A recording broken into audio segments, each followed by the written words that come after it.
Hi, welcome back everyone. We're still talking about Coulomb's law and continuous distributions. In the previous couple videos, lecture videos that is, we looked at continuous distributions along a line and along a surface. Here we're going to look at continuous distributions along or in a volume. I've got an example that I'll get to in a second, but first I just want to review a little bit of what we've been doing. When we have a continuous charge distribution instead of point charges, we have to apply Coulomb's law to a very small piece of the object, and then we have to perform integration over the entire object. The way the charge is distributed for a volume is called the volume charge density. Volume charge density. And we're going to use rho v to represent a volume charge density. This should not be confused with the rho in cylindrical coordinates. And it should not be a surprise by now to know that this thing is going to have units of coulombs per cubic meter now. It's how the charge, coulombs, is distributed along or in the volume, cubic meters. If a volume of charge is uniformly distributed, then this rho v is a constant. So let me just demonstrate that to you with an example. Let's say I have a surface, or not a surface, excuse me, a volume here, just a cube. And I'm going to represent the charges, or the charge distribution rather, in this volume with these plus signs. And if this thing is uniformly distributed, if the charge, that is uniformly distributed, then the charge can be represented by having equal separation among those positive plus signs. And if I take a slice then of this volume, let's say like that, and this slice is, the corner is located at XYZ, and it has dimensions delta x, delta y, delta z. So in other words, its volume is delta x times delta y times delta z. Then we'll call this Q1. The charge on that thing is equal to rho v at that point. That is the charge density, coulombs per cubic meter, times the volume, delta v. So that's the little bit of charge on that little bit of volume there. And if we were to take a similar slice, and by similar I mean having the same volume, maybe up here, at a different point, x, y, z, then when we calculate the charge on that little bit of volume, we would expect to get the same charge. That is, Q1 is equal to Q2. That's because rho v is a constant, so it doesn't matter where I take the slice. Rho v is a constant, and if the slices are the same size, then I can expect to get the same charge. Compare that to something that's non-uniform, a body that has non-uniform charge distribution. I'll represent that like maybe this, having the plus signs a little bit scattered, and then at the top right having them more concentrated, like that. Now rho v is not a constant, and we have to use some sort of mathematical function to characterize how the charge is distributed. If I take a slice like this of the volume, again it has dimensions delta x, delta y, and delta z, we would still get a charge Q1, which is rho evaluated at that point, maybe this point here, times the delta x, delta y, delta z, or delta v. Now if I take a slice of the same size, the same volume that is, and we look at the charge up there, so we take the charge density, rho v, times delta V. Even though delta V's are the same, right, I took the same size slice, here in this situation we would expect to get a charge that's larger than we got on the first slice. That's because of the non-uniform charge distribution. And if we want the charge on the entire volume, then all we do is we integrate over that volume the charge density, dV, like this. All right, now I want to call your attention to this example that I have over here. And what we're going to do is find the electric field due to that guy, that sphere. And we're going to assume that sphere is uniformly distributed. So suppose a solid sphere has radius b and a charge q uniformly distributed about its volume. Determine the electric field everywhere outside of the sphere. And one last thing I want to mention is that before we really get to the example, I want to recall that the electric field due to a point charge was this. If we had a point charge at the origin, Q, so we derive this using, it's not hard to derive, but we derive this using Coulomb's law. And let's say my field point is somewhere over here. And here's that length is r, and here's a unit vector in the radial direction.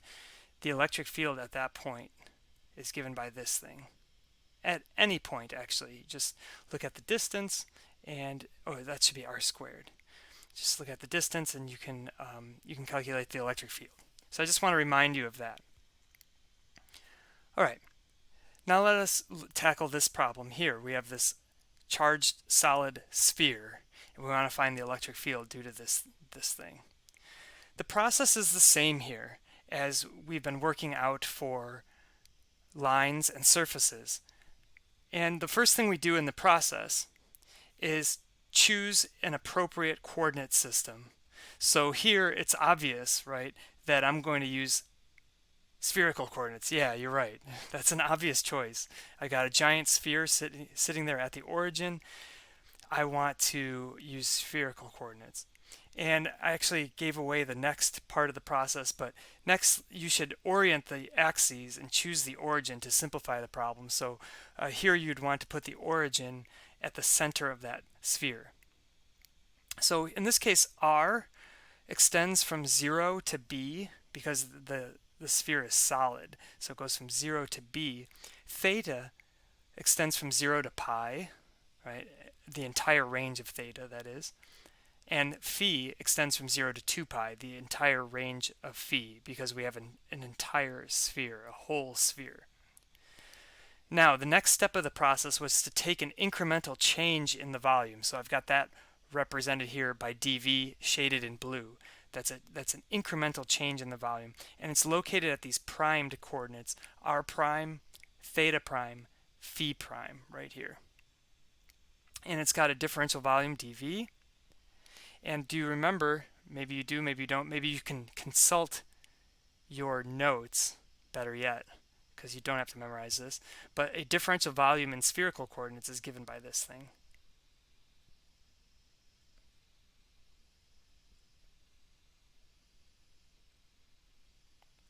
Okay, so maybe you remember that, maybe you don't.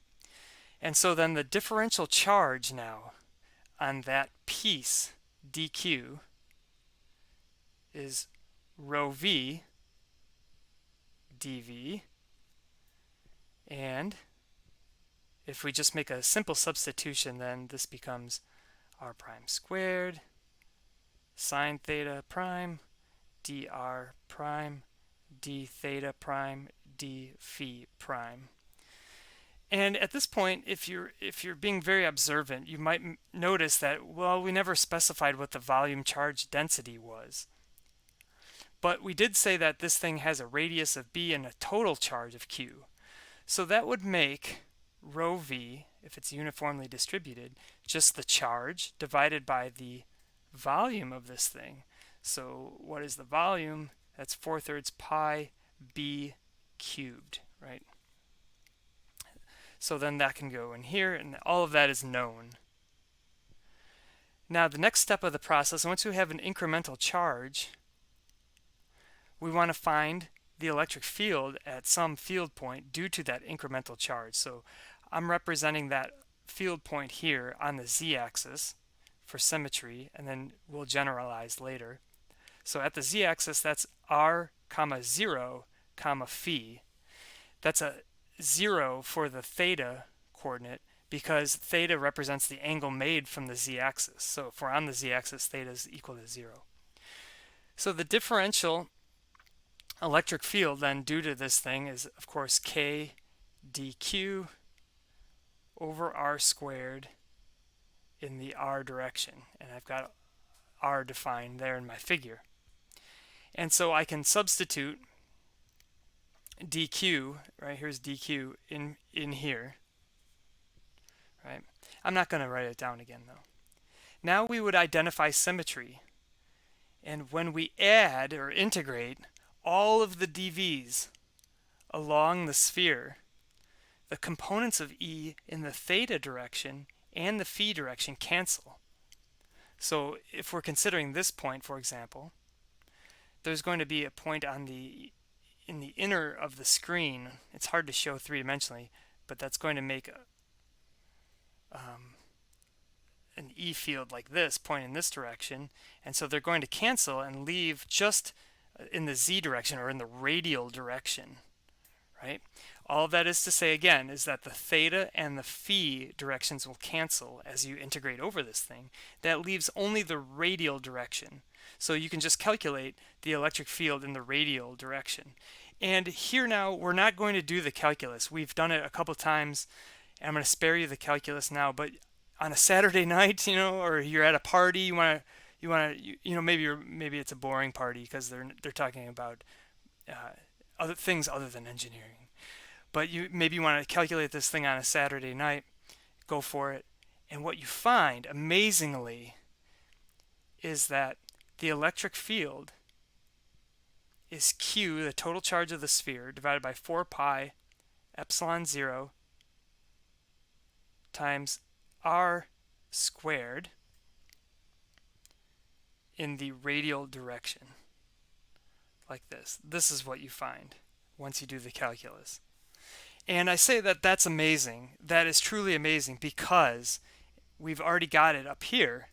But remember, this was the result up here due to a point charge at the origin. So what this is telling us, let me flip on my video. What this is telling us is that the solid sphere, the big solid sphere, can be, as far as the electric field is concerned, represented as just a point charge. It shrinks, it shrinks, it shrinks, still maintaining the same charge Q. And it gives off the same electric field as a point charge would at the origin. That's incredible. And it turns out that there is a law that we're going to see in the next video called Gauss's law that will explain this result, actually.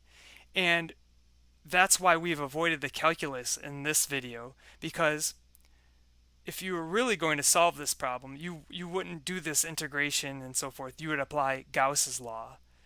So let's take a look at that.